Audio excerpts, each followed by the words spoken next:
welcome to another episode of The Goods. My name is Tyler Severance. I'm here with an amazing guest who I would call myself an outside fan of for many years. I'm a fan of all the work they do, but we'll talk about the levels of work they do and how people appreciate them and how much it relates to the seriousness of everything we're going to talk about. But welcome to the podcast, Mr. Aaron Golbert, also known as Slinger or Marble Slinger. So hey. What do you want me to call you? Slinger. Thanks for having me, dude. Yeah. Honestly, everyone calls me Slinger. Okay. I usually introduce myself as Aaron just so out of respect or whatever. But, yeah. Ditto. Yeah, all my friends call me Slinger. It's just kind of the name, the nickname that I kind of evolved into or whatever. So was that something you were tagging before you became a glass artist? Or? Actually, no. Did you have a tag name when you were younger? I wasn't super crazy into graffiti when I was younger. I did a couple toy little things. I used to write this name Zartan a little bit, which was the name of one of my cats. Okay. But I never went super crazy with graffiti, honestly. So I never really had any sort of prolific name or anything like that. Did you do the Slinger signature that's on all your pieces now? Yes. Okay, cool. I'll say in the end, I'm a huge fan of graffiti. Right. And I fuck around and like to try to draw it and write it and play with it or whatever. But I wouldn't really in the end consider myself a graffiti writer at all. This is case in point exactly what I'm talking about with the level of respect I have for you, because right off bat, looking at your signature, I can tell that obviously you are a huge fan of graffiti, and I would consider you a proficient person. You're able to write graffiti, but you corrected me and you're I'm not a graffiti artist by any means. And right. I've actually been arrested for it twice. So I have that little bit of street cred. It's hysterical to me, but you don't consider yourself No, a I'm definitely artist. not. Yeah. I'm definitely not. I've played with it. You know what I mean? It's not that I've never done it. I've done it. But I don't like to call it's interesting how you go from something to something else. In other words, you'll go from just a person, and then maybe you'll buy turntables and records, and you start playing with them, and one day you're I'm a DJ. Maybe there's just this moment that you cross over from you're not this to you're kind of playing with the idea to now you identify with that. You know what I mean? Yeah. So I actually did used to DJ for a while. I wouldn't consider myself a DJ right now. Multi-hyphenate. But you know what I mean? For glass blowing, for instance, was really interesting to when I first got a torch and I first started playing with glass. I can't remember exactly when that moment was, but there was a certain moment after I'd already been doing it when I finally was okay, I'm a glass blower. You know what I mean? So yeah, I got a lot of respect for graffiti writers. I know they have their own kind of code, and they're very. I respect how they treat their culture, basically, right. and I've studied it, and I've got to say, yeah, I grew up in New York City or around New York City. I grew up on Long Island, but around the border of Queens, and so I spent a lot of time in Brooklyn, Queens, Manhattan, growing up, and that was I went to high school from '89 to '92, so back then was kind of at the end of the subway train era. I don't really remember seeing too much graffiti on subway trains, but I did notice a lot of. I saw the kind of the early stages of Cost and Revs doing wheat pastes and early Shepherd Ferry stuff, and kind of early street art style stuff, Swoon, and then of course just whatever graph was going on. You know what I mean? So yeah. I kind of especially when it comes to graffiti, what I'm a fan of mostly is stuff that I kind of have seen in my own particular environment. You know what I mean? I'm not always. I can appreciate stuff I see on the internet. Mm-hmm. But what I usually get into is stuff that I see in real life. Yeah, around me that I kind of see regularly in person. You kind of form a relationship with it. You know what I mean? Yeah, it becomes sentimental to your, not even just your routine, but your life, when it's around you, and you can appreciate the way that the artist did it, and yeah. Speaking of where you grew up, and then the East Coast versus the West Coast, do you remember your first time visiting the West Coast? I went to the West Coast as a kid a few times with my parents. Mm-hmm. I'm more so curious about when I moved to the West Coast, I was not smoking weed at the time, and then as I got older and then moved back east, or I lived in the West Coast, and then I would visit east for Christmas and that sort of thing, and the level of quality would just be so crazy different. Actually, wildly enough, my first time going to the West Coast as an adult was an insane adventure, because I literally hitchhiked there. Oh, okay. With a friend of mine. that I had met. I was going to college. I was 19 years old. I was living upstate New York, Ithaca, New York, and a friend of mine that I was actually just lived in my guy that lived in my dorm. I only knew him for one semester, and I was buying weed off him. And one day I went to his dorm room, and he had all these pamphlets about fish processing in Alaska. And literally, next thing I know, me and him were like hitchhiking across the country trying to get to Alaska. Holy basically. shit. Yeah.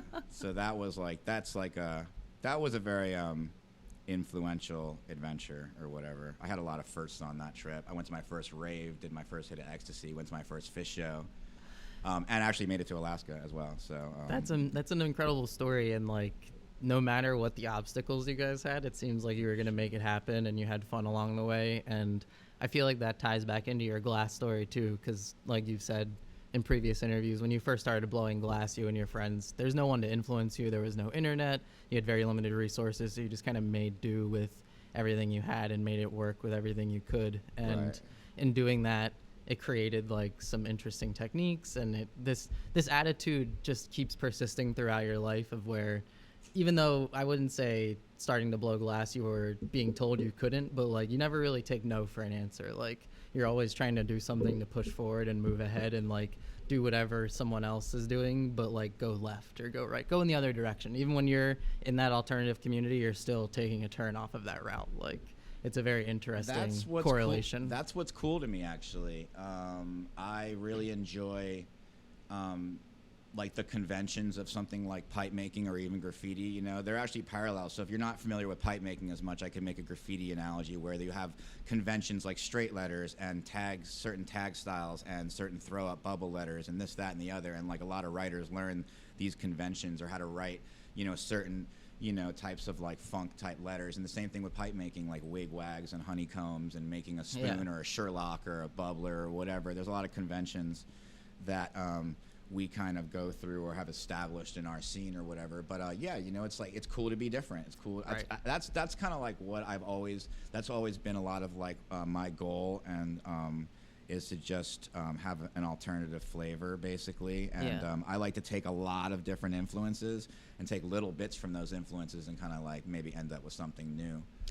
Yeah, even in your pipe making aesthetic, I see, like I said, that strong contrast to what everyone else is doing, because I feel like the normal glass blower, it's a lot of like wavy patterns or things that just kind of like, I don't want to say tie-dye, but like stuff that doesn't necessarily have to be super clean and rigid. And then when you do your sandblasted stencil stuff, it's so clean and it looks like a photograph on the piece of glass, which is, when you see that amongst a sea of other glass, it like distinctly looks so different than like every other Rasta gradient or whatever, you know what I mean? Right. So it's just another level of what you do.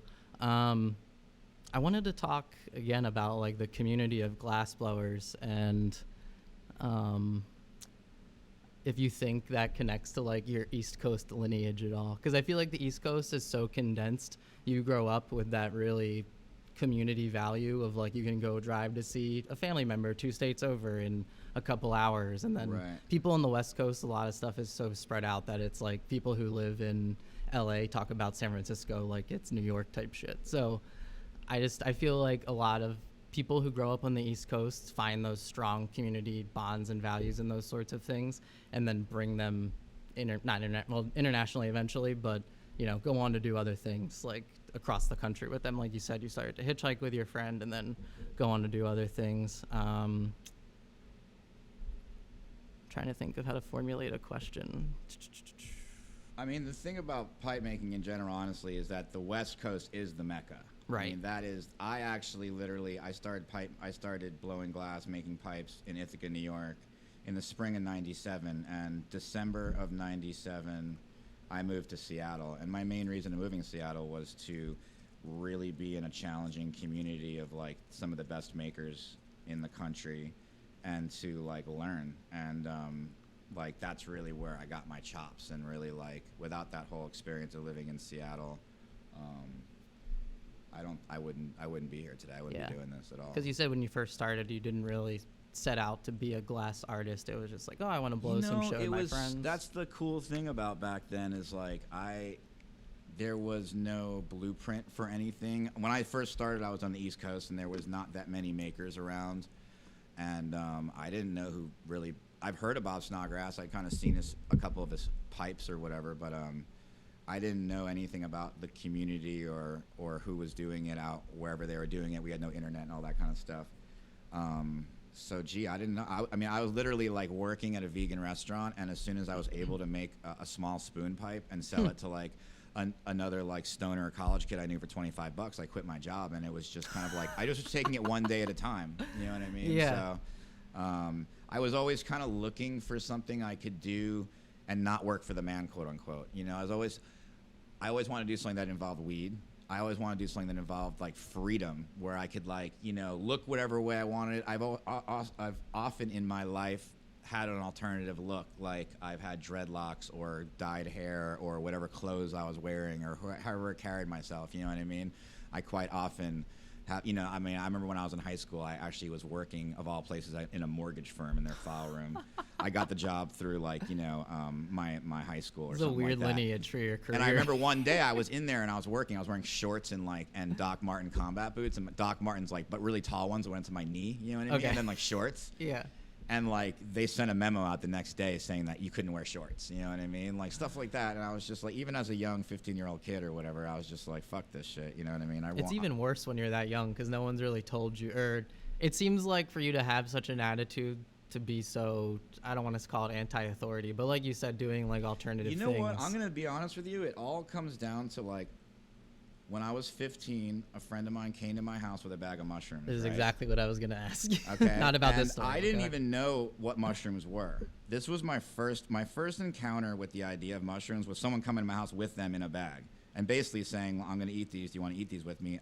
I understood that it was a drug or it was something, but I really didn't have any information on it. It was like I was seeing them and eating them at the same time I was first hearing about it, right? Were you into counterculture stuff before then? Like, yeah, a bit. I mean, growing up, I was really into like kind of like punk rock, and you know, I was a late 80s, early 90s like teenager, so I was really into like Jane's Addiction and Bad Brains and Dead Kennedys and like, you know what I mean? Like at my high school, I like, you know, I wore a trench coat and smoked cigarettes like, you know, outside by the tree with the other kids that did that wore all black, you know what I mean? before Columbine.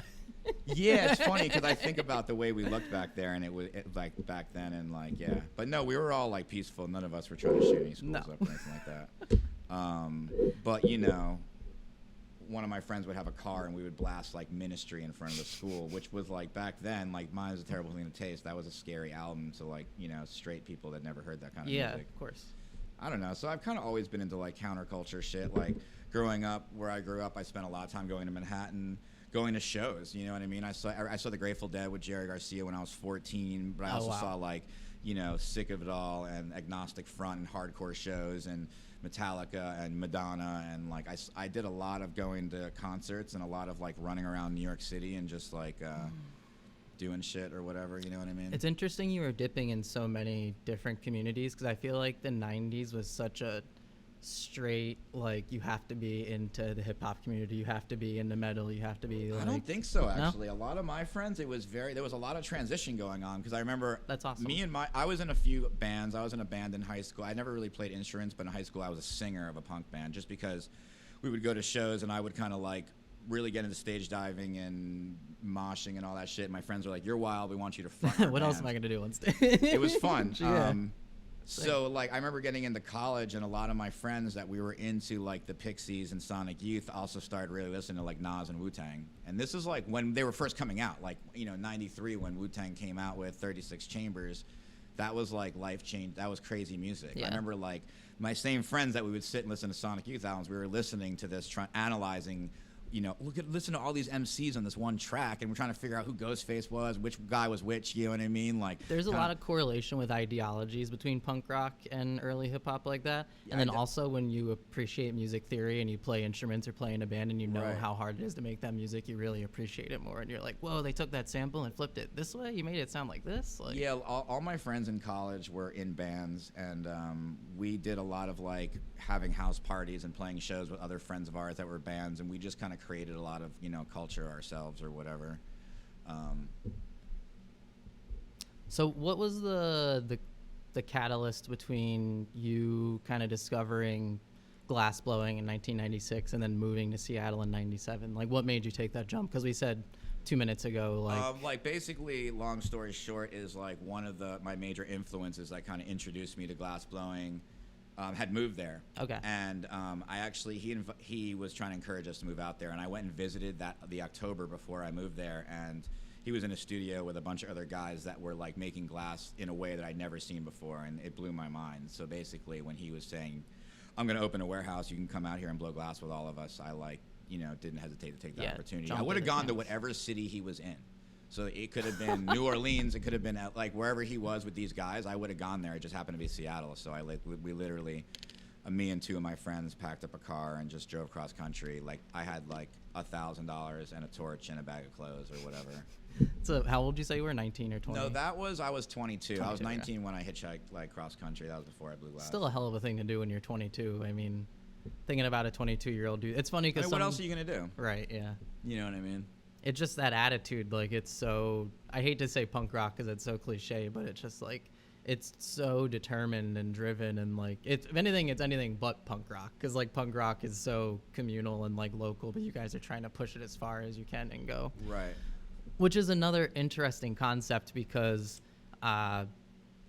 you being like a more, it's funny, you've been blowing glass now for like 25 years or so or something like that, and talking with other more traditional artists who don't blow pipes, they talk about keeping the art form of pipe blowing more like underground and like taboo, and keeping it that like I don't want to call it a cliche factor, but like making it taboo, like not because a normal person looks at it and they think that's what makes it cool, not the community and the other things surrounding it. But I feel like, just like you said, since the beginning of your career, like going to Seattle, going on to make your film, like you've done everything you can to legitimize pipe making, and like how can we make this as known as possible, and what can I do? If I'm trying to I think it already was legit. I think I was just trying to like make the propaganda to push people's opinions in that direction, because especially back then, I see like pipe making honestly as like an artistic extension of like the legalization movement, basically. Absolutely. And you know, one of the fundamental problems in this country is that a lot of decisions are made not for the good of people, but for the good of corporations and, you know, and corporate interests and money and stuff like that. And marijuana is an incredibly perfect example of that, where if you want to talk about a conspiracy, this happened so long ago. You know, the criminalization of marijuana back in the 30s by DuPont and William Randolph Hearst, the Marijuana Tax Act, and Jack Herrera outlines that in his book, Emperor Wears No Clothes. So basically, it's about promoting a consciousness beyond anything. You know what I mean? And when you smoke weed, it's a mindful experience. It's not necessarily you know. There's maybe a degree of escapism. I'll give it that, but you know. It's not like drinking, for instance. Oh, no, yeah.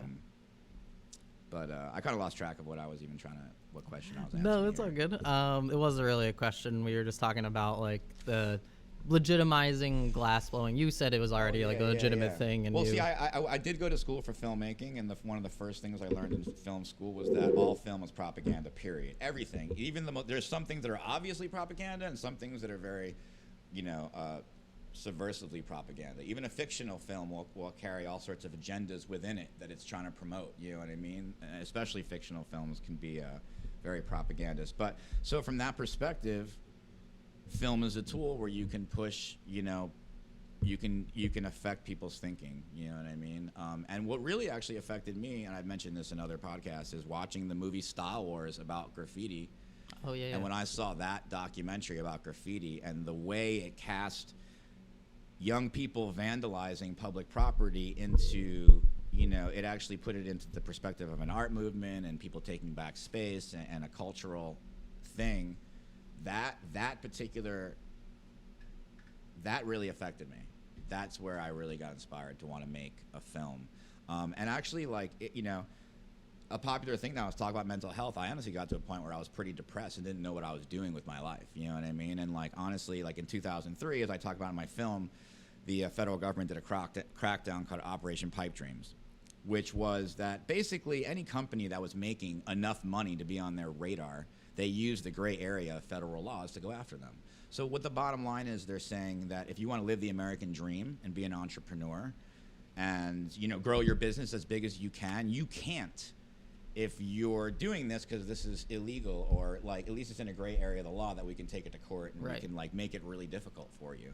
So it comes down to it, like, you know, when I started blowing glass, I was 22 and I wasn't thinking about it. To me, it was like skateboarding, or it was like writing graffiti. It was just something I did. It was fun. I enjoy smoking weed. I was into going to Fish shows and the Grateful Dead, and like, and I like to hustle a bit. I was growing weed, like to sell people weed. It was just all a part of the culture. It was just another thing. Like there wasn't any, you know. And then as you get older, you're trying to think of like, what am I doing? You know, I got to a point where I wasn't making very much money doing it, and I actually just wasn't enjoying it actually anymore. I started to like wonder, like I felt it's kind of like we were saying how a lot of the aesthetic of the pieces are like kind of rainbow or rasta, or just it's all like dots and lines. And to me, that was a big part of glass, was playing with the pattern work, and I kind of had gotten to a point where kind of exhausted a lot of the ideas I had, and I just wasn't inspired to twist the lines or put the dots down any different. And then when I discovered sandblasting and I figured out, or we actually took a class to like start the process of learning how to use photoresist and create these vinyl stencils to sandblast on glass, that opened up the whole thing of pipe making. Now I could be a little more personal with my expression. I could put pictures and images and whatever I wanted. Now like the pipe was it was a blank canvas, and so that actually kind of re-inspired me. But I was going through some like kind of dark times of like looking myself in the mirror and wondering like what my next move is, and like I wasn't happy, and I was like always late on my rent, and like it was affecting my emotional state. And so I was like, okay, I got to make some changes. And I think one of those things, in a weird way, I was thinking about quitting blowing glass, but in the same time, at that point, I'd already been doing it for 9 or 10 years, and I was kind of like, I want to have something to say for what I've been doing. And that's kind of what began the process of me taking seriously the idea of making a film. It's and interesting. as I started making that film, honestly, the community of people that I filmed, all the people that I stopped off and interviewed and watched them blow glass, and a lot of them I would collab with or blow glass with as well, that energy of all these individuals, that kind of carried me back into like, I do fucking love this, you know what I mean? Kind of gave me a rebirth, actually. And then making that film was a roller coaster. It took me 6 years, and there was a lot of points where I didn't know if I was ever going to come out with a final product, and like, you know,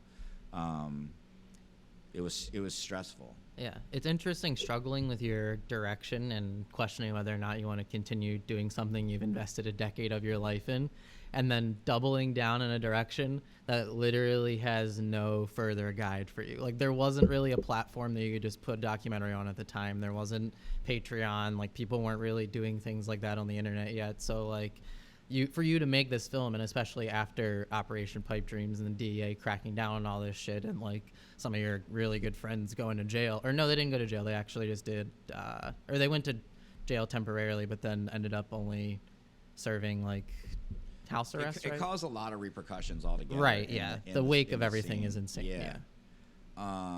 Yeah, you know, the beauty of that whole situation was I was never making that film for any other reason besides the fact that I wanted to, that I believed in it, that I wanted to, and that I had some kind of vision. I had no clue about how or where I would show it, if it could ever make back any of the money that I was spending on it. I literally just made that purely because I wanted to do it. And actually that's probably why that's why it probably is what it is. And that's something that I want to continue in my life. I feel like one piece of advice I have for artists in general that I've been thinking about a lot for the last bunch of years is there's kind of this spectrum when it comes to making things. And there's the idea of just doing something for the sake of doing it, and there's the idea of making a commercial product for the idea of like making a profit and for paying your bills, you know what I mean? And there's a whole spectrum in between that. And I find actually one of the problems a lot of artists get into is they end up in the middle of that spectrum, where they're trying to stay true to their vision, but they also need to pay their bills, and they don't want to get a job. They want to do this for a living. So they're like trying to keep a piece of themselves in the piece, but they're thinking about what someone might want to buy. And they kind of compromise both situations, where I feel like they don't totally fulfill their vision, but they don't maybe make as much money as they can. What I've been learning as time goes on is like the best thing to do is actually as much as possible is to separate those two arenas. In other words, sometimes approach certain work commercially you're gonna design a product, and it's not like you're just trying to like completely compromise your aesthetic or what you do or your look, but the idea is to make a profit in the end, design a product to sell an audience, and then sometimes then you can go over here once you've like made the money to pay your bills, where you can do something that you're like, I don't even know if anyone will ever buy this. Right. I don't know if this is worth any money. I don't know how long it's going to take me, or when I'm going to finish, or if I'm ever going to finish, or maybe I'm just experimenting, or maybe I'll have a final product. Who knows? You know what I mean? I think I want to move more in that direction. You know what I mean? But that was a huge learning experience, actually, because I did spend a long time, I think, in that middle there. And that's pipe making right there, is like where you're like, oh, I had this cool idea of this style of piece I want to make, or this pattern I want to do. Everyone's buying recyclers right now, so if I do that, I make it a recycler. You know what I mean? And then you end up making this like piece that you think everyone wants because that's what the shops or that's what the audience will buy, and it becomes hard to even, you know what I mean? Like, yeah. For glass blowing especially, it's like if you're gonna like, you need to like make mistakes and fail if you want to like push in a direction that someone hasn't gone in. And if you're working glass for a living, 9 to 5, 5 days a week or whatever, like you get pretty tired when you're done with your job of making whatever you need to do to make a living. You don't necessarily want to take your free time and just blow more glass. Yeah. You know what I mean? Like go be creative with it. I mean, to segue into that, that's why like, happenstance for me lately has been like to find some kind of success creating merchandise, t-shirts, and other products. Yeah, I was going to speak on that more. Which is now going to like enable me to like kind of look at my glass career differently. And like COVID and all this shit has like kind of thrown my whole life for a whirlwind and made me re-examine everything for the last year, and look myself in the mirror and ask myself new questions and where I'm at and what I'm trying to do and how I want to move forward. You know what I mean? Yeah, I think a lot of artists do struggle with that, merchandising their product and figuring out the fine line between the repetition of creating a commercialized product and then the cost benefit analysis of putting the labor into creating like a one-off piece. Because like you said, to really push the envelope and innovate, you could create something and then put a $10,000 price tag on it. That doesn't mean you're always going to sell it. And It's really interesting to watch glass artists like you and Elbow and other guys merchandise their work and push it in different directions where glass blowers haven't taken it yet. And, I also, yo-yoing, which we haven't talked about yet, but it's a similar world where everyone has this limited view on it. And it's hilarious because I have this issue where a kid will spend $50 on a yo-yo, no problem. And then when I try to sell them like a $30 cut and sew t-shirt printed and made in the USA, they're like, $30 for a t-shirt. So they're like, comes all this challenge of like educating your customers, which I'm sure you didn't have a problem with because glass customers are normally pretty educated on what they're spending their money on. So it's a little bit easier to sell them. I'll tell you this, as a glass artist, I've always been envious of like, for instance, I'm a big fan of painting and painters, right? And I've gone to like, I remember back in Seattle going to like a really dope visionary art show. I remember, I can give you a specific example here. I remember there's this artist named Mark Henson, makes these dope paintings. And I remember he had this painting there, it was huge, and it was dope as fuck. And I think it was 50 grand. It might have been more, but I know it was at least 50 grand, right? He also had for sale prints. And I think he had a t-shirt or he had a postcard or whatever, right? And immediately I was like, damn, dude, this is like how you can do it right here. Like he can put like a year or 6 months or however long it took him of his life into making this piece of art, right? But instead of having at that point to be completely broke until you can find someone to give you 50 racks for this piece, he can actually capitalize on all that work and make it affordable for your average person or consumer who has 20 bucks or 100 bucks or whatever it is in their pocket to like, I can't afford a $50,000 painting, but I love this piece. Let me get this print for $100. You know what I mean? Or whatever. And I was always inspired by that. And I always thought back in the day with my glass, I was like, I wish somehow, I could take, if I spent 2 weeks on a piece, and if it's going to go for $10,000 or whatever it's going to go for, like if there's some way I could like do something to like make a little money while I'm waiting to sell that piece, instead of getting desperate and eventually you're like, damn, I spent 2 weeks, I haven't gotten paid, I want 10 grand. And like some pieces, maybe some people will snatch certain pieces up for 10 grand real quick. Maybe other ones sit, and then like you're like, oh fuck, like. Yeah. And then eventually you might get desperate, and you're like, oh well, I'll take 8 for it, I'll take 6 for it, I'll take 5 for it, or whatever. And your like, price for everything comes down. Yeah, now it's like you're kind of like instantly ruining your market through your own desperation to pay your bills and stuff like that. So it's difficult. I was a starving artist for most of my life, and through just the like desire to not get a job You know what I mean? I had to just figure out how to make changes in my life as I've gotten older so that I could like live a certain lifestyle I wanted to live. And you know, and I realized the first of the month would come and I wouldn't have my rent, and that would really stress me out, and that would stress out my relationships. If I was like dating a girl or something like that, I'd be in a bad mood and I wouldn't have any money, and this, you know what I mean? And like, you know, eventually you're like, all right, well, what is stressing me out in my life? You know what I mean? Even things like money, you have to admit to yourself certain things, you know what I mean? Because I like had like a real idealist view of the world of like, I didn't want to, once I quit my job back in 97, I was just never going back. Like I was never fucking going back, you know what I mean? So yeah, you know. Yeah, it's all cyclical, and it's interesting. Like we've just talked about how artists have these problems with merchandising, but like a lot of artists, what's his name was Mark Henson. Yeah. And you have talked about in the past, like you have an appreciation for, I don't know about if I would call it an appreciation for Andy Warhol, but maybe more so like the process of Andy Warhol or what he stood for. I have a huge admiration for Warhol. Yeah, and just like you said, you learn about these people who get better at merchandising their work and are able to push it to that level, and then it also helps you do other things. Like not all of the Warhol one-offs or like the films that he made or the things he chose to do with his free time are necessarily as noteworthy as like the screen printed fucking Campbell's can. But like as a creator, like you said, that's so important to give yourself that energy and free time, and like that's really how you can create it is with merchandise and like well, you got to swing at pitches, you know what I mean, and you got to take chances, and not everything is gonna be A1 or loved or be your best work. You can't just sit down and make your best work. I think my philosophy is straight up make a lot of work, and somewhere in there, you're going to zen out and make something dope. And you can't necessarily decide. Even when it comes to simply glass, like if I'm going to sit down and make pendants and try to do like the perfect reticello pendant, I'm not going to make the perfect reticello pendant by making one pendant. I'm going to make the perfect one by making 50. Right. And you get in this meditational state, and number 27 or number 13 or number 46 is going to be the one that I just laid every line down perfectly spaced. I twisted it perfectly, the terminations perfectly, imploded perfectly, boom, boom, boom, you know? But you can't always decide that, you know what I mean? Like, so you can't, Andy Warhol does have some great quotes about like, make art, let everyone criticize it while they're busy doing that, just make more art. Like, don't worry about it. Great quote, I mean? Yeah.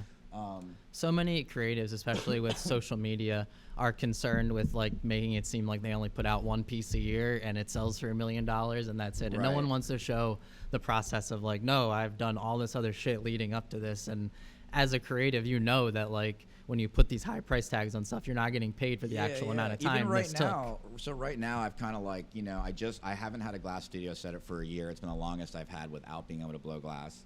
You just got it set up like a few months ago, right? In January. And so, I've kind of been starting to put out just a few limited things that I've started making here and there. And, people are interested, like shops or people are like, hey, I want to order a piece, or I want, and I just feel like I need some time to like make random stuff and fail and try things, and like I don't need the pressure of trying to like just kind of like re-manifest the exact same things I've made before for the benefit of consumers to own them, you know what I mean? Like I do want to make cool pipes for people to own or whatever, but I just want to have fun. I want to try different stuff. I don't know. I want to fail. Yeah. If you're going to spend your time making this stuff, you need to do it so it's actually beneficial to you mentally. If you're not making mistakes, you're not trying hard enough. You know what I mean? So no, for real. Like that's a great metaphor. Here's the thing, right? This is why I'm saying all this is because with pipe making, for the longest time, that was my only form of income, right? So you can have fun and experiment and try things out of your comfort zone here and there. At some point, you got to pull back in your comfort zone so you can make a living. Right. And there's a conflict with that eventually. You know what, comfort zones, they're boring.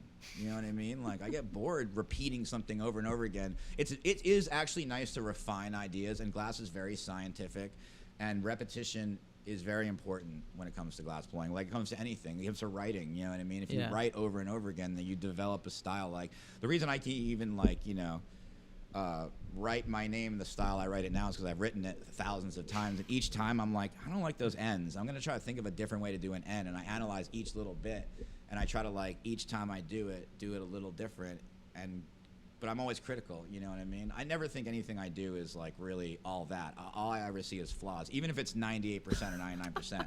All I care about is that 1% I don't like, and I'm looking at that, and I want to like keep refining that, and it's all just like a game of one-upping myself, really. Those You are know the what I best mean? creatives, though, because like you said, that comfort zone is where you start to deteriorate and you lose your skills. The thing also, you're talking about me like going left and not being like the other glass artists. You know, a lot of that comes from the very first group of artists I ever worked with in the 90s. One of the dudes was this dude, Jason Lee, who's a very prolific, famous, pioneering artist in the scene. And when I started working with him, he was years ahead of me, and he was making the coolest style there was, and he could make the coolest stuff, the biggest bubbler, and I would look at what he was doing, and I thought to myself, I'm just never going to compete with that. I'm never going to make... I loved his work, and to some degree, I wanted to make his work. You know what I mean? I loved it so much. But I realized that... And I tried. Not tried, but I was very influenced by what he did, and I learned a lot from him. He was one of my best friends, and we worked right next to each other, and he was basically teaching me. You know what I mean? Yeah. But I got to this point where I was like, you know, I want to just have my own lane. I don't want to I don't want to be in someone's shadow. You know what I mean? Or I don't want to and this is just for me. I'm not even talking about how the audience feels about me, but just myself. Like I just, you know, form your own lane and just ride my own lane. And then you're not really competing with anybody. You know, that's what I've always liked about art and, you know, like skateboarding and surfing and things like that, where I get there are skate and surf competitions and stuff like that, but a lot of it's not about, it's about style and having fun with your friends. And it's like, there's the friendly competition thing is actually fun because it pushes everyone, you know what I mean? But emphasis on friendly, you know what I mean? Like, but you know, things get crazy. Like there's a lot of money in the pipe scene these days, even with graph. If you become a famous graph dude, people will pay a lot of money for your shit too, I think. I don't know. Yeah, that's an interesting parallel too between graph and pipe making, because like there's tons of graph artists that are now fine artists like Cause and Futura, Revoke or whatever. Yeah, all these dudes that are moving into galleries, and I'm a huge fan of those guys. Actually, I'm a huge fan of that. I'm actually a huge fan of, especially certain artists, and seeing how they transition that, how they like Revoke or like Barry McGee or Futura or whatever, how these guys pivot from this one thing they do to something else. You know what I mean? In a sense, like I look up to them, and I try to mimic that kind of stuff, or I get inspired, not mimic it, but you know what I mean? I take inspiration from what these guys are doing, and it's just about longevity and but also about staying true to who you are and what your whole vibe is, really. You know what I mean? That's the most important thing. I think people feel that. I think, you know, in the end, people will support, and by support, aka, I mean, honestly, in the end, spend money on people that they want to give their money to, someone they believe in. You know, as soon as, I know for me, if there's an artist that I don't really align with for some reason, even if I like their art, I'm probably not going to buy it, or I might be turned off by what I otherwise might like. You know what I mean? Like, an artist puts themselves into their work, so I think there's a relationship that an audience builds with, like, at least who they think the artist is. You know what I mean? Like, I mean, there's all different. It's funny because Instagram and all that is just a funny world. You know what I mean? When I first started blowing glass, I didn't use the internet. There was no internet. I didn't use email. I didn't do any of that kind of stuff. Yeah. You know what I mean? It was about 4 or 5 years into blowing glass that I finally started to even just use the internet, let alone, you know, did it even become a part of, like, business for me or whatever. But now at this point, it's just wild on Instagram. Just, you know, there's a lot of great people on Instagram, but there's a lot of people who, like, they think they know you through Instagram based on what you post. I don't get that personal on my Instagram, you know what I mean? Like, or just, you know, there's an availability people expect if they send you a message and you don't respond quick enough, you know what I mean? People get, like, big mad at you and everything. Yeah. And I just, you know, it's crazy. Like, social media has its positives and negatives. I hate it because it homogenizes so much culture, and like, it's great for all these subcultures, yo-yo, skateboarding, graph, glass blowing, because it gives a new level for new members to reach to. Like when you guys first started blowing glass, you're reaching to Jason Lee and these other guys, but now everyone's looking at the best guys and they just want to blow glass like them. So that's the level they're starting at, and you see it in, you know, the artists that come out now and how long they've been blowing glass and the level of the quality of work they make.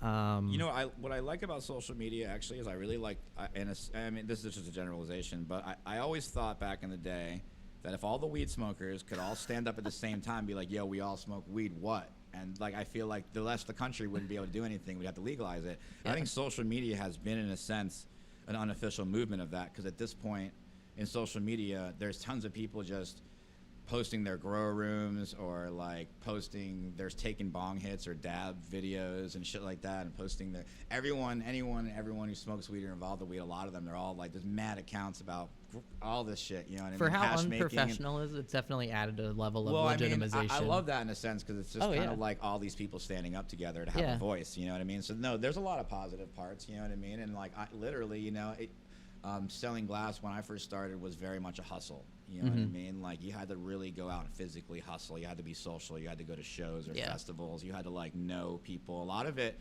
was we sold a lot of glass to like quote unquote ballers, you know, people who were like moving packs of weed or growing weed or connected with, like, it was more of there was a lot of outlaw vibe going on with it back in the day when I first started, you know what I mean? Yeah, it was a different scene.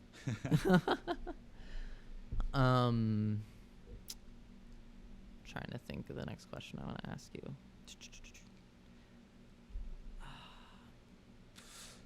So, not to talk too much about merchandising art, but like your big iconography is the Assault Girl, which is like an interpolation of the Morton Assault Girl, and your version's like carrying an assault rifle. And it's funny because I've never noticed the entendre of the name or whatever you'd call it, but like a Salt Girl. So that's really funny. It's so hilarious doing all this research. I never thought about that till now. But like, when did you kind of make that your what direction you were moving in? Like, how did you decide that? Because you make such a wide variety of work, and like, you have a lot of patterns you're famous for, and like, even this last weekend you dropped a couple cups that had like a couple different memes etched on the side of them, which are like, you know, some people might look at and laugh, but then you as a creator, it's like, these are very culturally relevant, and like, whether or not you like them, these have shifted culture in some weird ways. And like, totally, you know, to put them on a piece of art forever, and like, especially because they're functional, because it's a cup, like, it adds all these levels of like, you know, dissonance, but also connections, where it's like, is this art? Is it not? Is it, you know, with the meme on it, there's so many questions that go along with it. So like, when you created the Assault Girl, I'm sure that wasn't like you put it on a pipe or whatever and you're like, that's it, that's the one. But like, how did you kind of roll into that? All that stuff ties together, and here's the basis of it, right? So I'm an artist, and I'm basically, my job is expression, or what I do is expression. So I'm going to express the culture I come from, right? Now, admittedly, I'm a white American male.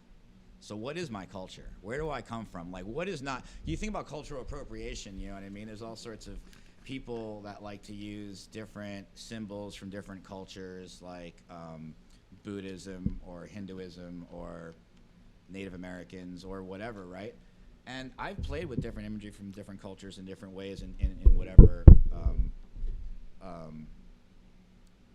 kind of with my own set of rules about not trying to overstep boundaries. That being said, when it comes down to it, to me, my culture is like logos and corporations and pop culture, and like, that's even why Andy Warhol speaks to me, is like, he put a soup can, like, you know, that's our culture, like American apple pie, like, what is American culture? What is that? You know what I mean? And so American is capitalism, is merchandising, it's logos, it's repetition in a supermarket, it's all these advertisements that I'm forced to see everywhere I go, right? And I am I'm like, you know, in part of the conversation of art history that I think that Andy Warhol started, that other people have picked up since, whether they're Banksy or Shepard Fairey or whoever, all the different people that take those same concepts and play with them. So many people have taken the idea of a soup can and done something with it, because it's a part of this giant conversation about consumerism and products and all that kind of stuff. So when I got into doing like sandblasting pipes, and I basically had this new open, like, it's a blank canvas, and I feel like I can put anything I want in there. What do I want to do? So I was really into, you know, I listen to hip hop, and I'm into the idea of sampling and appropriating and remixing things and recontextualizing them. So the Morton Salt Girl was just another image I was fascinated with in general, amongst many others, right? And then I thought it would be kind of cheesy if I just put the Morton Salt Girl on a pipe. I need to remix this. I need to change it somehow, right? I wasn't thinking super deeply about it. And I photoshopped the AR-15 into her hand. It just worked perfect. Just fit perfect. It kind of looked good. And, you know, I am someone who likes to stay conceptual, so I didn't have a huge meaning, but right away my first thought is like, kind of what does this mean to me? And it had this revolutionary feel to me. You know what I mean? Her kind of having a gun now is kind of like, you know, if you think about the revolution or something like that, what you imagine is like someone with a bandana over their face probably carrying a rifle or something like that, right? So that was just my first feeling. And honestly, this was 2007. Oh, and it was right around, that's when I first designed it. And it was right around, like, everyone was talking about recession, the housing market was crashing. And the fact that it was raining and she was holding an umbrella and all this stuff, there was something about it that everything just seemed gloomy and dark. And I felt like she was kind of like liberating herself from her corporation that she worked for. She was like jumping off this thing, and she was kind of like on her own now. She's like, fuck this, I'm out. Like, you know what I mean? Like, but you know, either way, I was sandblasting all these different images on pipes and making stuff, and people really gravitated towards the Assault Girl, and I even liked it for whatever reason. I just liked the Morton Assault Girl. So I decided to make some t-shirts, decided to make some stickers, and started just like putting it out here and there little bits, you know what I mean? And part of the idea was to see if this image could hold up. Would people still buy this or be interested in this image beyond a pipe? Right. And what happens is when you have an image on a t-shirt and someone else sees it, they appreciate it now, and they don't know anything about me or about weed smoking or the scene or anything. Like, a lot of people in the pipe scene sometimes take that Morton Assault Girl and my Morton Assault Girl, and they kind of see that as a symbol of the pipe scene or a symbol of, which is fine. That's cool. I mean, I'm honored by that. That's fine if they want to do that. That's no problem. That's kind of what it's been morphed into, how like Vans were in the 90s, where if you saw someone in torn up Vans or you see like a waxed curb, it's like, oh, skateboarders have been here. Like if you see someone wearing an Assault Girl piece of apparel now, it's like, they probably know about pipe making. Yeah, or you know like about that. weed. Like I could probably cop from you, or like you know where I could go. What's good? Yeah, and that's great. That's awesome. Yeah. You know? But yeah. Interestingly enough, it all kind of like it just. I just slowly put out T-shirts and stickers and kind of like. There was a while where I had like basically a production line of pipes, where I was like making just. Hammers and spoons. I had like an assistant, an apprentice working for me, making these hammers and spoons and stuff. And this is when I was finishing my movie. So this was a good example of where I kind of like eventually created a commercial product where I could profit off it. I wasn't trying to make the coolest pipe and impress anyone with my like super creative pipe skills. I was making sellable pipes that I could go to the trade shows and make money while I was finishing my film, you know? And then, and the crazy thing is, or not crazy thing is, the ironic thing about it is that in the end, one of the personal reasons I made my film was for my own career. And it was not for my own career in a sense of more, it was for like the whole pipe scene. I was like, if the pipe scene can succeed, if it could like step up a notch in terms of its people knowing that it exists, you know what I mean? It's not such an invisible culture. Then like I have room to be more successful in my life. You know what I mean? Yeah. Like, you know what I mean? It's an opportunity for everyone.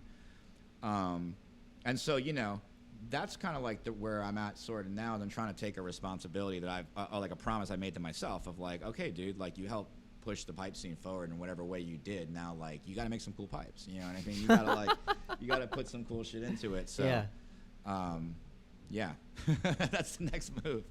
On top of doing other art, I mean, I get bored. I like to do different mediums and different things. Like for me, it's all fun. You know what I mean? Like the whole merchandise line I have now and where I've been going with the Assault Girl images and all that kind of stuff is just kind of a fun game that I play with a couple of my other friends and like, you know, and people enjoy it. Like, you know, the minute people don't want to buy it, I'll stop making it. I'm not trying to force it down anyone's throat. Like, yeah, but it constantly sells out. Like there's no, and you're smart, I'm sure, about like creating some demand by not always fulfilling supply completely. No, you not really, actually. I'll tell you what, that is not a game I play at all. Me either. So. I try, I mean, in the end, I've realized that, honestly, the more supply I make, the more money I'm going to make. Yeah. And honestly, as a businessman, I'll be straight up, that's more important to me than being a cool guy that sells out. Totally I'd agree. rather have them still in stock and I've made more money than like they sold out and I could be like, I'm so cool, you bought my shit and you can't get it or something like that. And 20 people Trust have me, it. all the people who DM me or email me when certain drops are hot and they want something,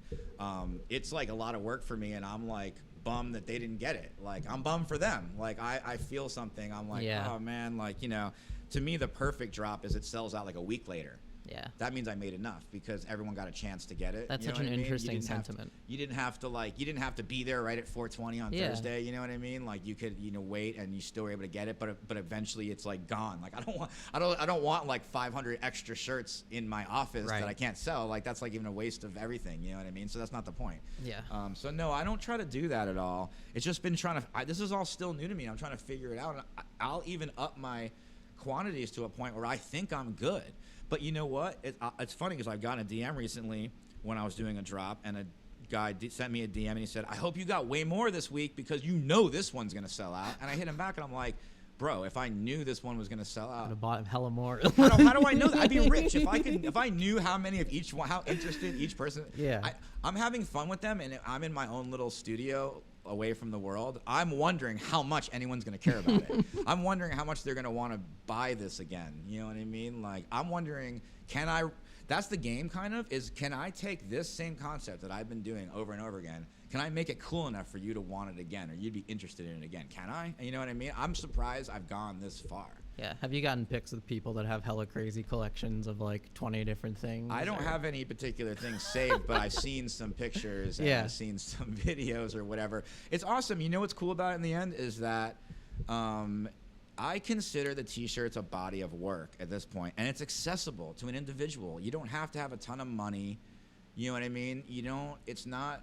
You don't even necessarily have to smoke weed if you didn't want to like buy a t-shirt. It's not a snobby thing. You know what I mean? I actually love how lowbrow a t-shirt is as a canvas for something, in a sense. Like, I love turning that around and being like, you know what? The t-shirt's my canvas. I'm going to put out some kind of interesting, cool shit. And like, you know what? Honestly, there's a lack of cool clothing in the world. Like, I think clothing's dope. And if you think about it, like, you go to the mall and it's like a lot of the same shit everyone's buying. Like, isn't it cooler to get it by like random individuals that are trying to like come up with something? Like my buddy Jeezy, who does whatever forever. Like, he's a great buddy of mine, and I honestly really encouraged him back in the day to make clothes and do stuff, and I'm super proud of him, and I think his shit is rad as fuck. You know what I mean? And like, and I understand why people gravitate towards it, because it's not your middle of the mall bullshit. You know what I mean? Like, it's actually coming from like a real person who has like some kind of, he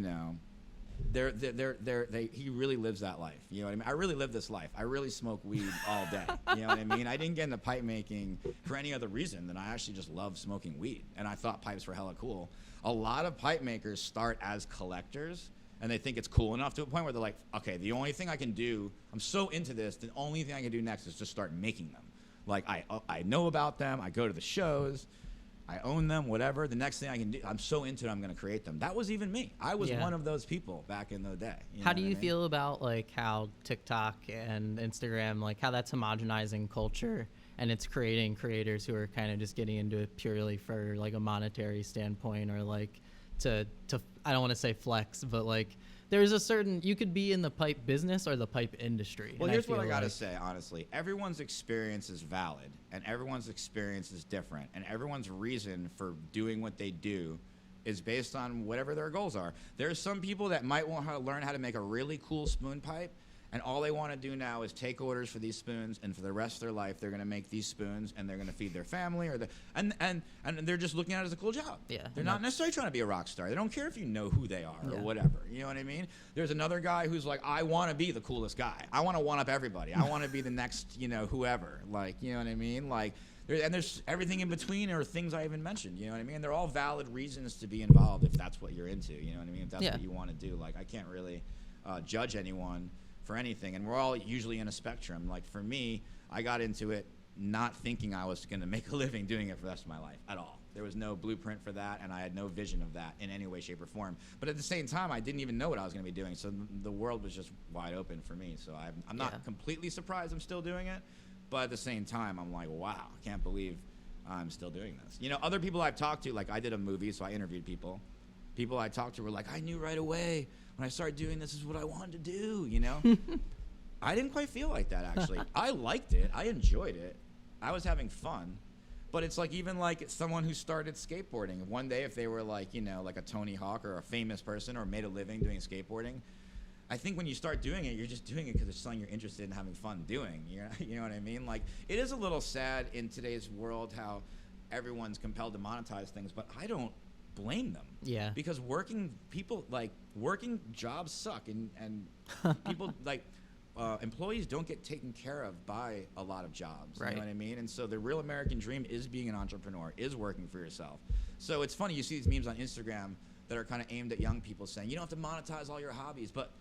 And I get that, and I understand the positive aspect of that message. That being said, like, well, then what are you supposed to do? Go get a shitty job and be at the mercy of some shitty employer? Like, maybe actually monetizing your hobby is a way out for a lot of people. I mean, it was the way out for me. You know what I mean? Like, I didn't know which of the hobbies it was going to be, but it just ended up being glass blowing or whatever.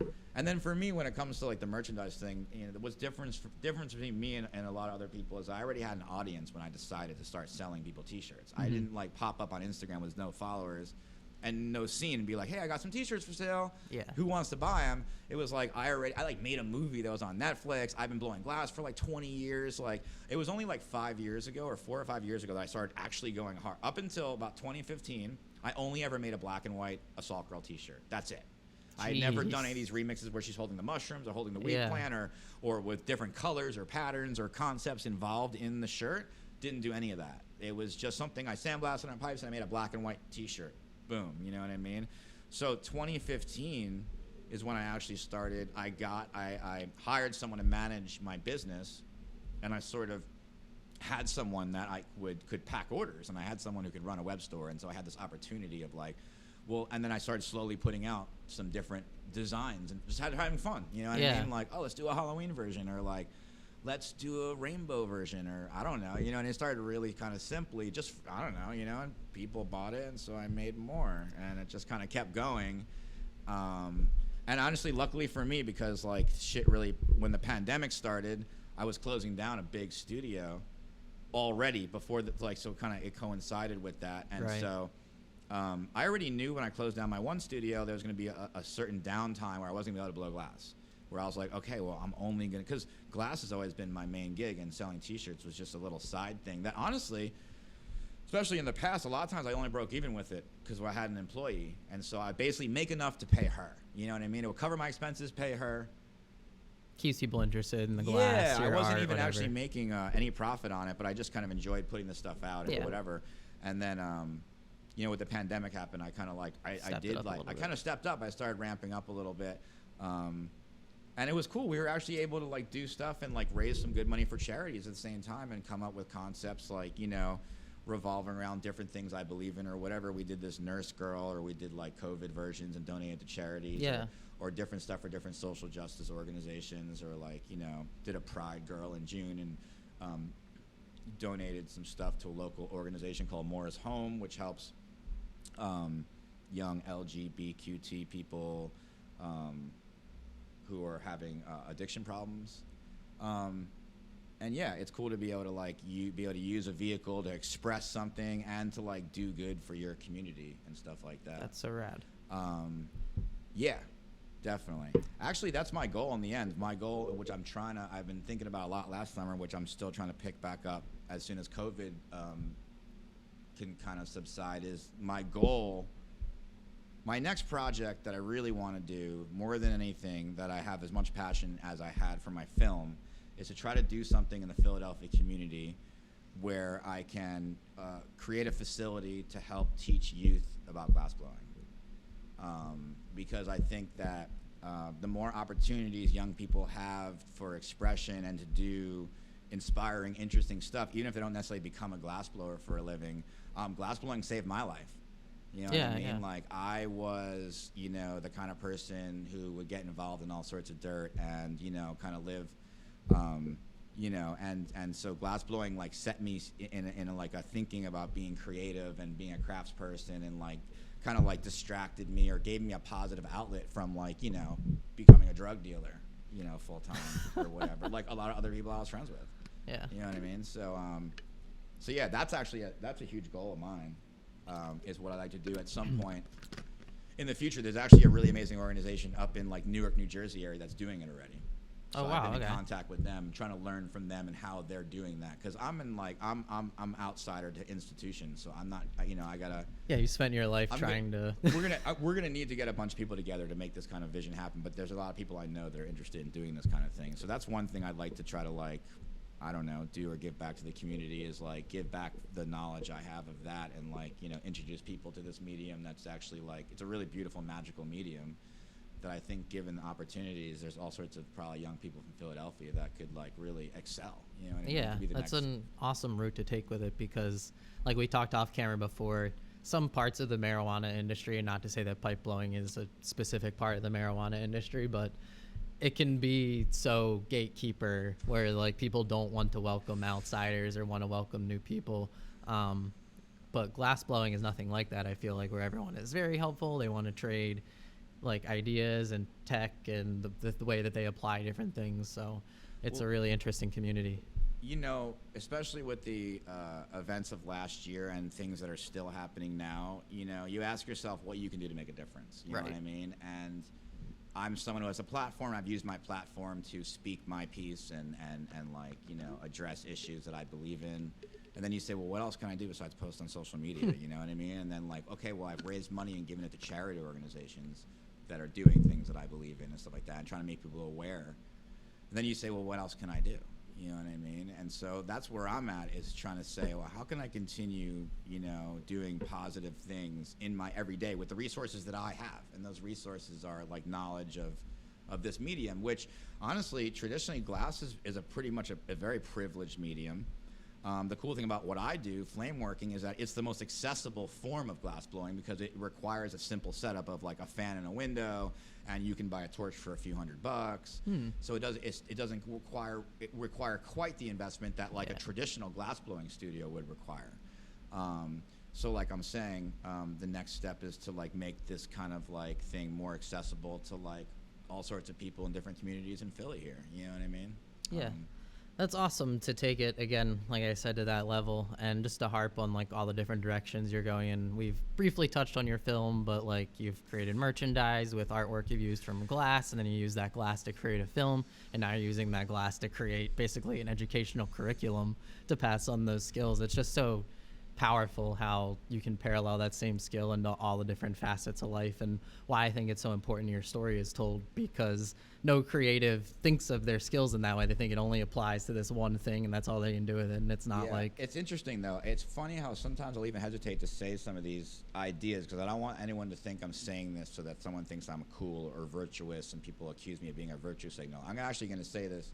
The reason I'm actually saying this now on your show is if anyone's watching this, I'm serious. If anyone's watching this in Philadelphia and is interested in that idea and that project, like when I decided I was going to make a film, and I got serious and I decided, okay, this is what I want to do, but how am I going to do it? I need money. When I first decided, I didn't have a camera, I didn't have a tripod, I didn't have any money, I didn't have anything. All I had was a concept. All I had is I had the vision in my head and I knew what could happen. I had nothing. Okay? This is wild. So my next move was, I said to myself, I'm going to tell everyone I meet that I'm going to do this, and someone is going to step forward and be able to help me somehow. And that's exactly how it worked. I let it alone. Everyone I hung out with, I was like, I'm going to make a movie about glass pipe making, blah, blah, blah. I had like little pitches I would give. I had an extended pitch and I had a mini pitch. And like, I remember I met these two guys at one point and I gave them the mini pitch, and next thing you know, they like showed up to my studio and were like, hey, we want to like buy some film equipment and lend it to you so you can start filming your film. You That's know what amazing. I mean? I was like, holy shit, word. You know what I mean? And that was actually the beginning of me physically doing it right there. So long story short, I'm saying now I'm like, well, if I want to do this kind of, I have this vision of doing this nonprofit type organization where we create a physical facility that is like for the community, where we allow youth and even adults too. I'm into giving all sorts of people opportunities to play with glass, but I want it to be like a, you know, especially youth oriented, but I want it to be like, you know, I don't want it to be a commercial situation. I want it to be a place of inspiration. But you know, you need a team of people to do that kind of stuff. Like last year, I started going through the process of looking into starting a nonprofit, and I was super overwhelmed.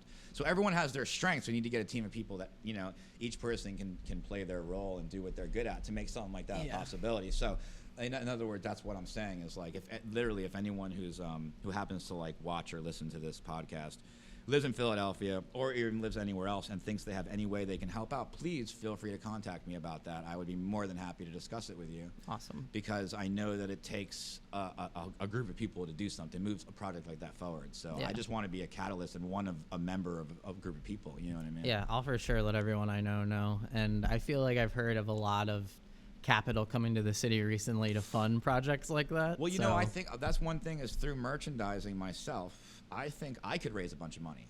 I think if I pulled my community, if I explained to my community, even my national community, not even the local Philly guys, but even everyone, if I said, hey, listen, guys, I got this idea, but I need help, and we need to come up with a bunch of money to make this happen, and I have this idea of how to do it, but I need everyone to pitch in a little bit, I could get everyone to pitch in to a point where we could probably come up with, you know what I mean? Yeah, with like enough, something probably more than enough, or or at least a beginning. I have no idea, but like I have faith in that.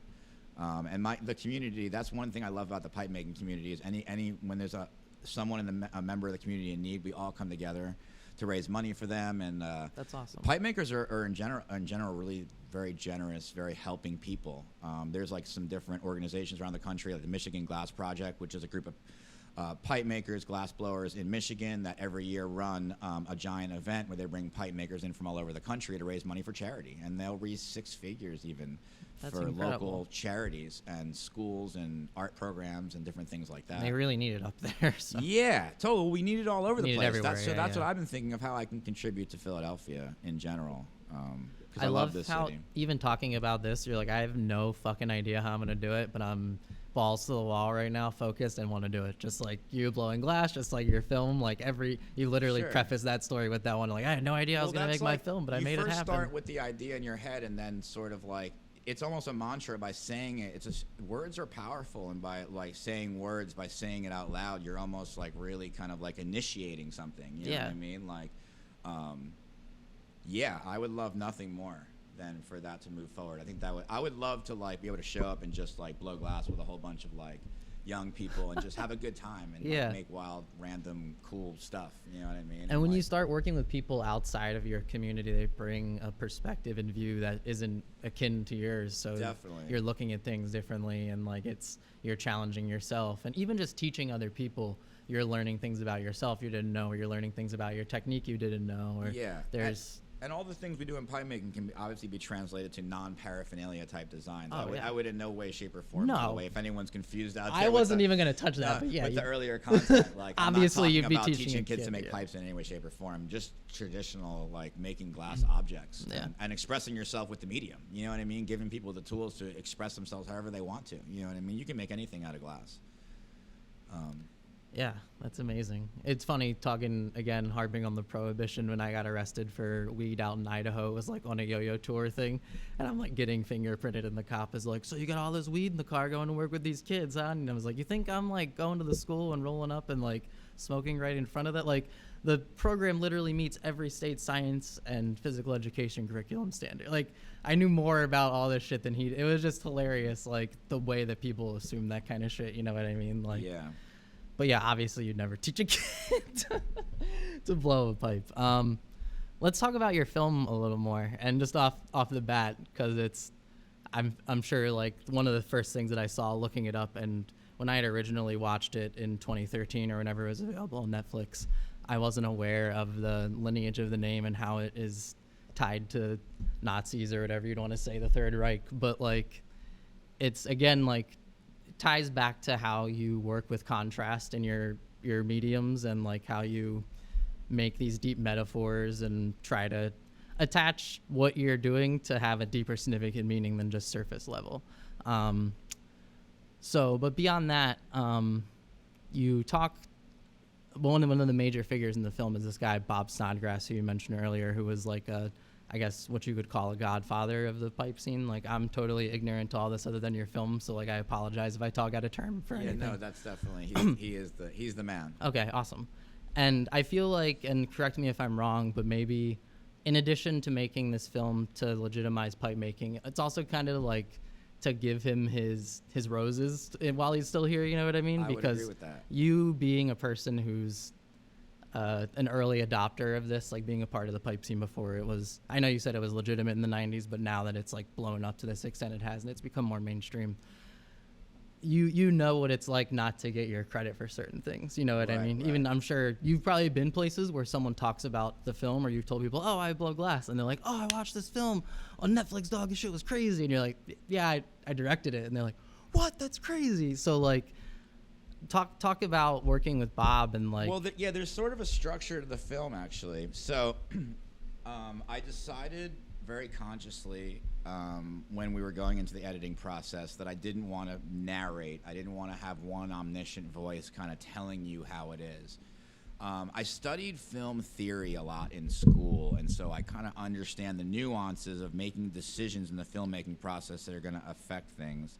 And I made a decision right away that my goal was to tell the story of glass pipes using the voices of the members of the culture. So if you kind of realize, if you watch the film, there's a whole pacing that goes on.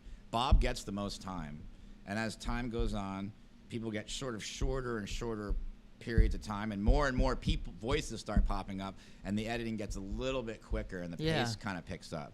And that's kind of a whole intentional vibe, basically. That's amazing. I never caught that, but that's totally. I watched it again. Like there's weird little things that, as I'll like self-critique the film, and I'll be like for instance, it's interesting. There's this kind of evolution of the There's another theme in the film, the evolution of the fish pipe, because in the beginning, Bob and Dan Kay are talking about making a pipe like a fish, and then midway in the film, Marcel comes in and he makes these like kind of like more intricate dolphins and things that. And then at the end, Buck has this massive, giant, crazy fish that's like, you know, all skeletal and sculpted out or whatever.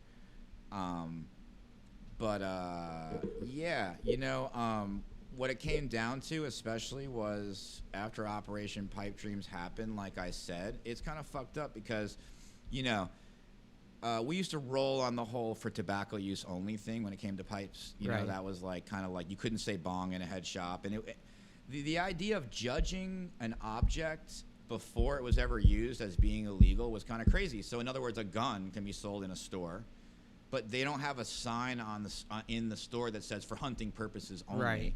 You know what I mean? Yeah. And a gun is not necessarily something that's illegal just because someone's used it before to shoot someone else. You know what I mean? But a pipe was considered, it was like, there was implications that this was illegal, even when it's just clean. Yeah. Even when it's never been used, no matter what. You know what I mean? It's an interesting concept, yeah. Yeah. And so in that sense, that's kind of why I called the film Degenerate Art, honestly, is because I think George Bush was president at the time, but I was like thinking it was kind of like, you know, with John Ashcroft, the Attorney General, who had this thing against the paraphernalia industry, that we were in a sense living a parallel type situation to what Hitler did with art. Any art that went against, you know, what he thought was his politics or his social norms, you know, he basically outlawed or demonized. You know what I mean? And I felt like, you know, it's crazy. I have friends who are making these beautiful pieces. I was like, how can this be illegal? Like, this is so amazing. You know what I mean? Like handmade, beautiful art. So I had to create a piece of propaganda that contradicted that like combated that, you know, it's like fight propaganda with propaganda, basically, in a sense. You know what I mean? I've always understood like the level of semantics that you've explained, because this is, you know, you obviously talk about this a lot, just the title of the film, but just the level of that. Literally, there's glass artists who would never make a piece of paraphernalia, but like what they're doing isn't illegal, but just like literally the shape you blow it in, like it doesn't have water in it, it's not like nothing to do with it is anything Schedule 1 drug, but like it's still this gray area where it could be used for drug purposes, and it's fucking crazy. That's insane. It is. It's interesting. I mean, in a sense, it's interesting because too, in the mainstream glass art world, pipe makers for a long time have been sort of rejected and pushed to the side. And I always thought to myself, and it's funny because I would go to these glass art conferences, and the one theme I would see is all these mainstream glass artists trying to politic how their art was fine art and how glass was a fine art material, and they were trying to bring concept into their work, and like why aren't we recognized or whatever, and I always thought, you know what, like I think the pipe makers are the people who are going to get some attention before a lot of these other people, because simply what we're doing is an actual socio-political movement. In other words, here's my story.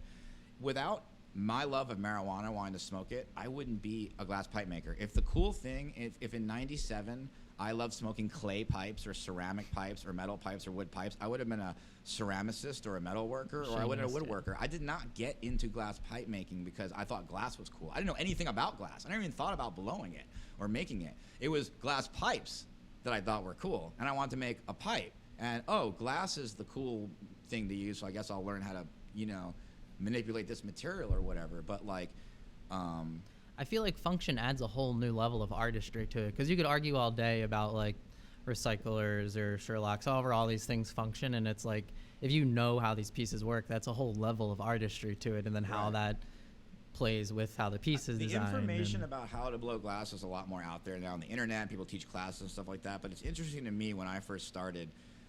Myself, I didn't take a class or go to any academic institution for glass at all for over 10 years. And the people I learned from also didn't do that.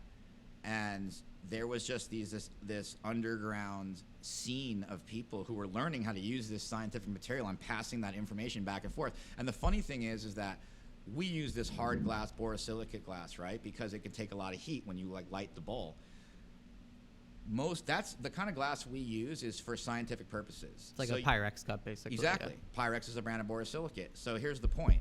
Up until the 90s, the only color that existed of Pyrex is clear, because everyone was making art out of it. They're making test tubes and beakers and using it in a lab to like heat, do science experiments and things like that.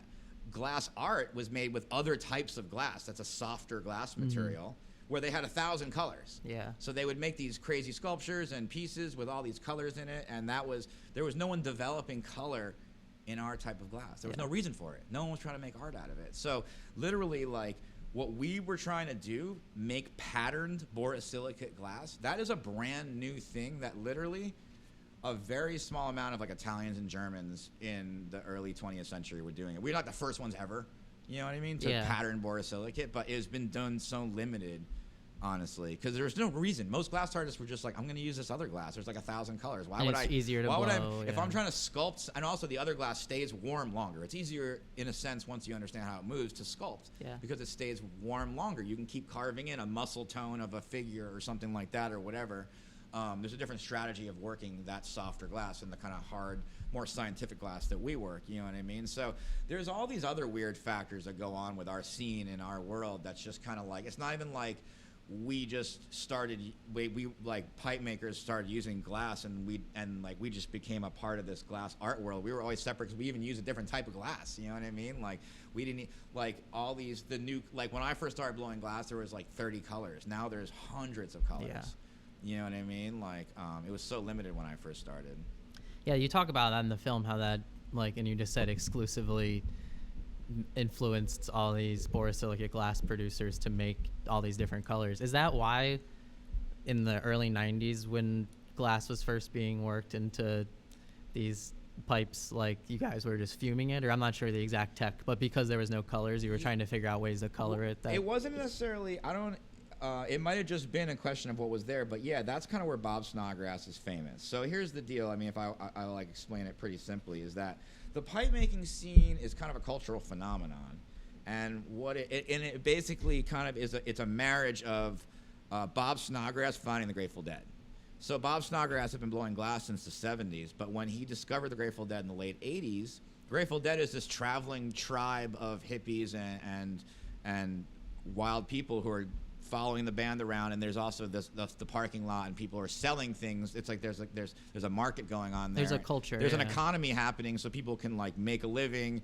Everyone has different agendas. Some people are banking in the lot, and some people are just making enough money to get to the next show and everything in between or whatever. But it's a scene. It's a thing. And Bob Snodgrass kind of joined that scene, and basically he realized that when he used silver and gold to fume on these pipes, that when the pipes got dark with the resin, the colors were more prominent and they appeared to change color. And so he marketed them basically color changing glass. As color changing pipes, basically. And they were really cool too, because glass is a non-porous material. So here's the deal. Back in the day when I first started blowing a glass pipe, smoking out of a glass pipe, way before I started making them, the ritual was you would smoke a bowl.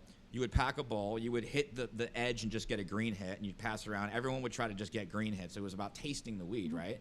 And then when the bowl was cashed, you would cash out the bowl. Usually you would take the inside of your T-shirt, and you would wipe out the bowl perfectly clean. You used to have marks on the inside of our shirt. Holy shit. And the reason was you clean the bowl out so there's no resin. So the next time you pack a bowl, you're packing it in a nice, clean bowl, without like a bunch and the glass, because if you just heat it with a lighter and wipe it out with a rag or with your shirt or whatever, you can just clean it right out. And it's like, that was the days of like $60 eighths and shit like that. I guess people are still spending that kind of money here and on there. eighths here and there, but whatever. But you know what I mean? Weed was mad expensive back in the day. I mean, at least for me, I didn't like, you know, you were like coveting every hit and stuff like that. So this kind of culture formed of like, glass was the dope way to smoke. It was like if you loved smoking weed, you had to get a glass pipe because it was the cleanest, nicest way to smoke. And then they kind of changed colors. So they had personality. Each piece was made by hand. They were hand blown. They had their own different differentiation to a shape. And so like obviously the colors are applied, and there's a, you know, fume never looks the same way twice no matter what. Right. So it's like each one's going to be a little different. And so yeah, that was the beginning right there. You know what I mean? That was kind of like this cultural phenomenon, like, you know, that's when I found it or whatever, and I, like, a buddy of mine came by with a piece, and it was so dope, and I needed to have one, you know what I mean? And then I had 2, and I had 3, and then one of my friends started doing it, and then I started doing it, and, you know, the rest is history.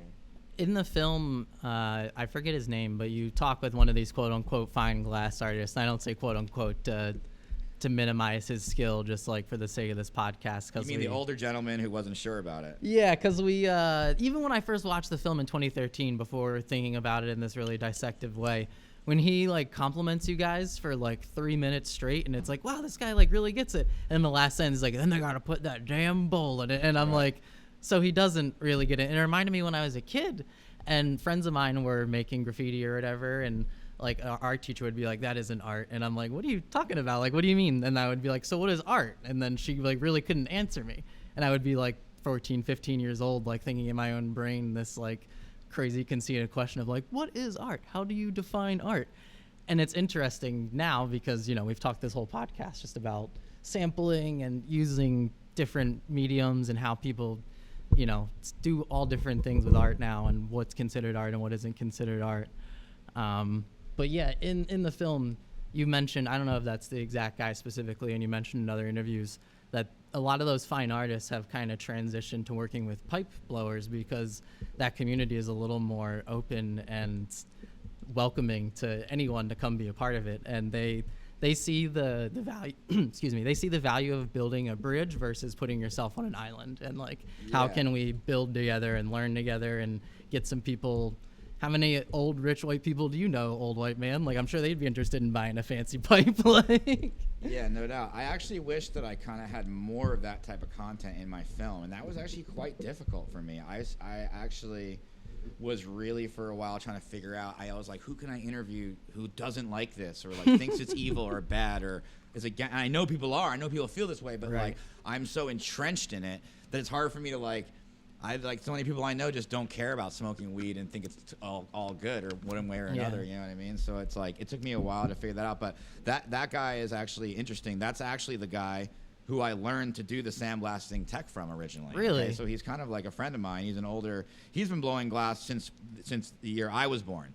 Okay, so he's like.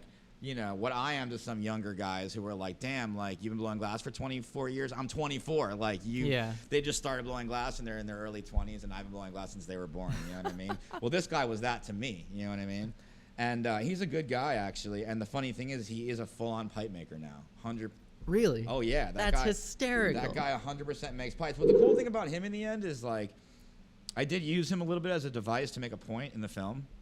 And that is how he felt at the time. It wasn't like I manipulated him or like edited it in a way to like make him have an opinion that he didn't really have. That definitely was truly his opinion. I think he was you know expressing an opinion that I was trying to express, and I finally found someone to express it the way I was looking for. You know what I mean? Because it's a way that a lot of people felt basically, which was.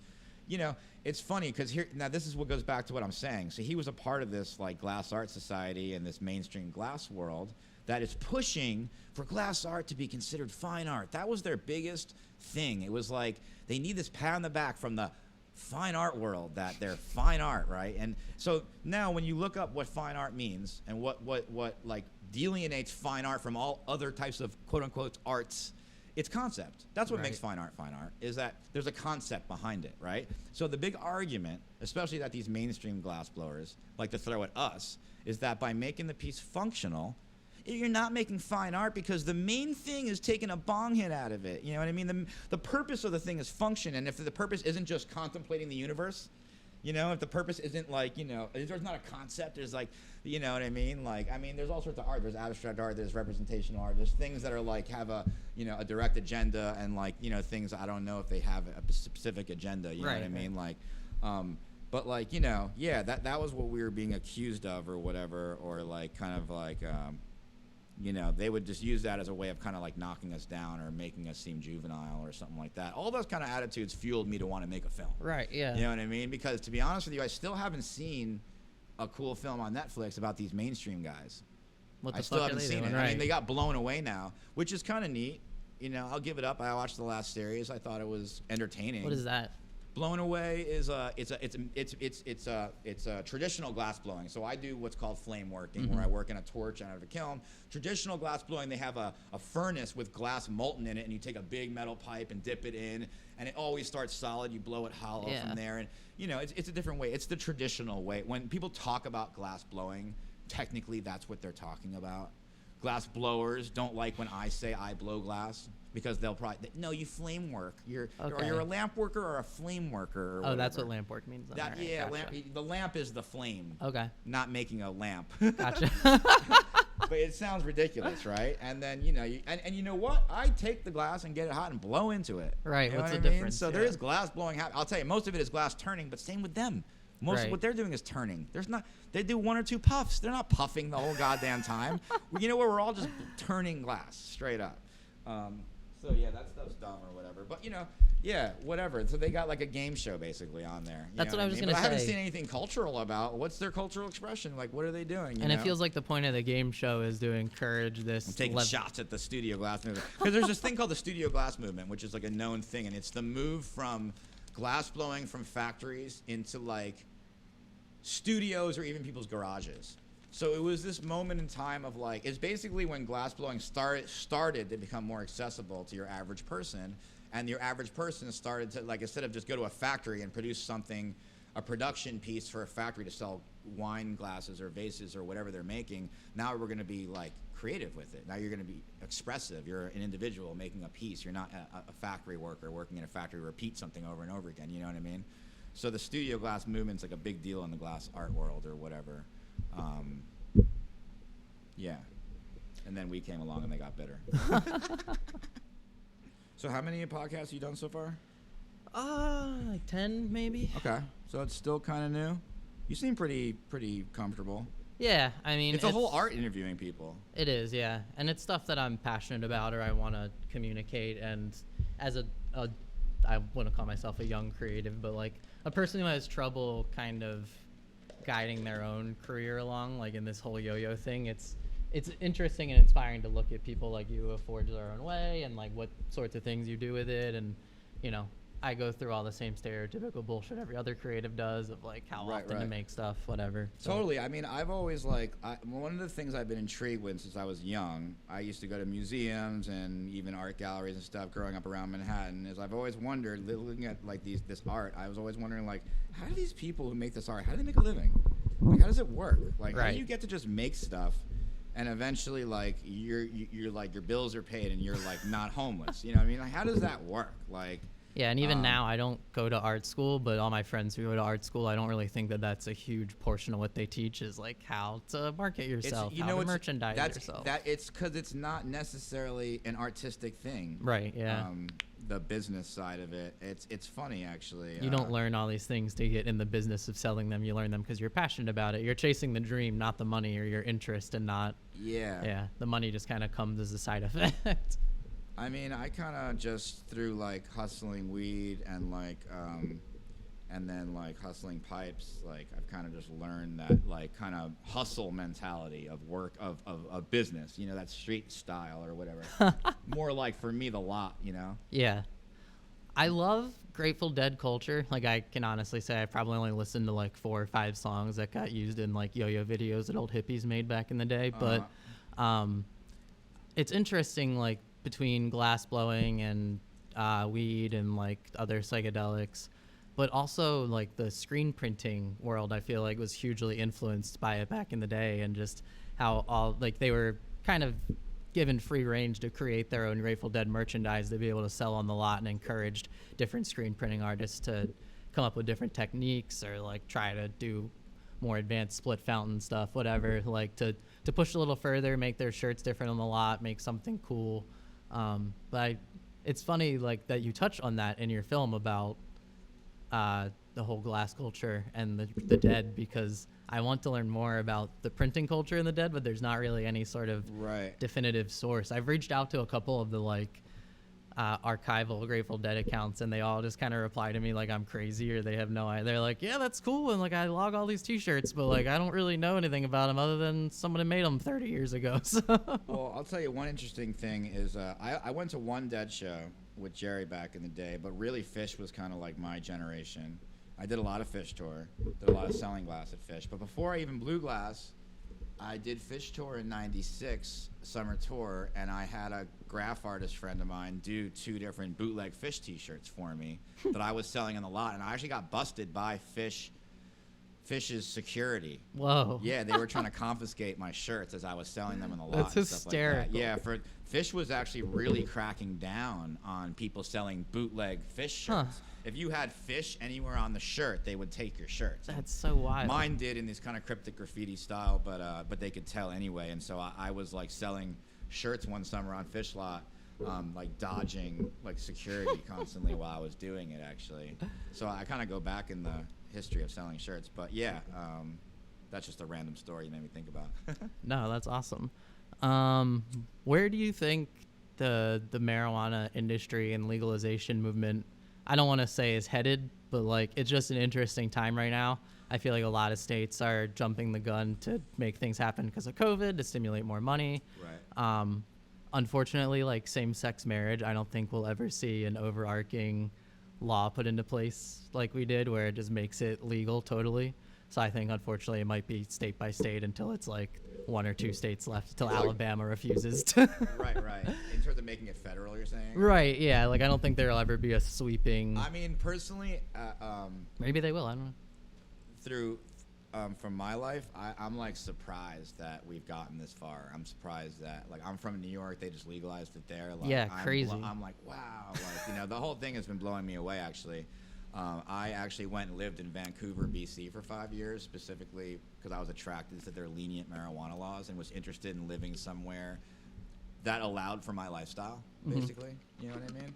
So, I got caught with weed in Vancouver by a cop, and they were like, it was me and a couple girls, and like the girls were playing dumb, like, I don't know whose weed it is, I don't know, it was just in the car. And they were like, guys, like, we smoke weed. And they're like, I was like, oh God, I'm from America, I thought this was gonna be crazy, it's cool, it's mine. They're like, all right, cool, just have a good night. And I was like, this is crazy. Like, when was that? 2010, 2011, okay, cool. Yeah. Nice. I was up there with the Birdhouse skateboard team doing like yo-yo shit, interestingly enough. Cool. Yeah. Vancouver's a crazy skateboard town. It is, yeah. I loved it up there, though. It was great. It's Canada's a beautiful awesome. city. The first time I ever visited, I said I'm going to live here one day, and I did, actually. I'll let you wrap it up. What do you want to plug anything? Where do you first and foremost, I guess, in addition to your glass educational project, like what are some other projects that you can talk about that you're working on toward in the future? Oh God, I mean, I don't know. Technically, my good buddy Dan Collins, that was very instrumental in helping me make Degenerate Art. He's a fellow filmmaker that I went to film school with back in the day. He's technically making a documentary about me. Oh wow, that's awesome. Which she'll be interested. I'm a little nervous about it. My idea that's for incredible. Future documentaries about glass pipes, I always thought should be to get a little more personal with people, because once you have the overview of the scene, it's like, who are these people? Why do they do what they do, and who are they, and what's their story, and this, that, and the other, you know what I mean? And so I love that you briefly touch on that in your film a little bit, because unfortunately, like, I feel like your film isn't super long, but it is lengthy for what it is for most documentaries or whatever you would say. And I love that you kind of talk about, I think it's Yusheen, like, skates, and you film him skating, and like people fishing and other alternative hobbies. Some of my favorite parts of the parts that aren't glass. That's the point right there. You know what I mean? Like, you can show kind of glass. A lot of the content that's been created in the glass pipe scene is really dope visuals of people blowing glass with some music, but no one's talking. No, who are you? Yeah. Why are you doing this? What's going on with you? Like, that was what I feel like really makes everything that much more interesting. I think, like, glass in the end, or a pipe, is an inanimate object, and what's interesting is people. You know what I mean? Oh yeah. But you know, for me, I just want to keep expanding. I want to, like, continue my body of work of making glass and making pipes. And I want to like constantly play with other mediums. I'd actually like to do more filmmaking. I don't have any plans to do like a proper sequel to Degenerate Art. I actually kind of dream of writing a script and doing kind of like how there was the film Star Wars, which is a documentary, and then Wild Style came out like a year later, and that's a fictional film starring a graffiti writer living this graffiti life, but it's like, you know, it's fictional characters, you know what I mean? I would love to be able to tell the story of pipe making a little more. Like, you know, in my documentary, none of the guys talk about whether they're growing weed or they got in trouble. They had this crazy situation when they were running pounds across the country or whatever. I want to get that kind of shit out there. Yeah. There's a whole other side of the subculture people don't know about. Like my documentary is like the PG-13 version, to be honest with you. Like, let's make the, you know. Yeah, the NC-17. Let's make the rated R version or whatever. Well, we really tell about some of the dirt that's gone down in the scene or whatever. Well, we can use fictional characters to tell real stories so we don't incriminate anyone, so we don't put anyone under the gun or like, you know what I mean? But like, you know, there's a lot of characters in the pipe scene, which would make interesting characters, and there's a lot of crazy stories. Yeah. So if you take, you know, I think good fiction is based on reality. It's based absolutely. on real life is the craziest story of all, really. So yeah, and just like that's a dream, and maybe I'll do it, maybe I'll not. I'll just say it out loud because someone else wants to do it. Go ahead and do it. Like, I don't care. Like, I think just like your film helps legitimize the pipe scene and marijuana culture, I think things like that help legitimize it more to the mainstream. Like when you see people casually smoking weed in movies now, it's like totally not a big deal, and like eventually that'll be like someone will be dabbing in the background. I'm a film buff. I'm a big fan of just film in general, and I like really good movies, you know what I mean? So I think it'd be fun to make a film that had all the fun parts of a good movie, the drama and the thriller part and the love interest and whatever, but you can like throw some of that pipe making culture aspect into it somehow or whatever. I don't even know. Awesome. Well, thank you so much, Slinger, for having us, for giving me this amazing interview. I know we like barely scratched the surface of everything, but I really liked what we talked about. I want to talk more in the future about like all these subcultures and how they parallel and connect. But awesome. Where can everyone find you? And I'm flattered you thought of me. Thanks for having me on. Yeah, of course. I am Sling ONER #1 on Instagram. That's Sling1 on Instagram. And I'll put it in the bio as well. Slinger.apparel is my kind of t-shirt merchandise page. Yeah. Awesome. Well, thank you guys so much for watching. I keep looking at the wrong camera. Thank you guys so much for watching. I'll see you guys next time. Thanks again. Peace.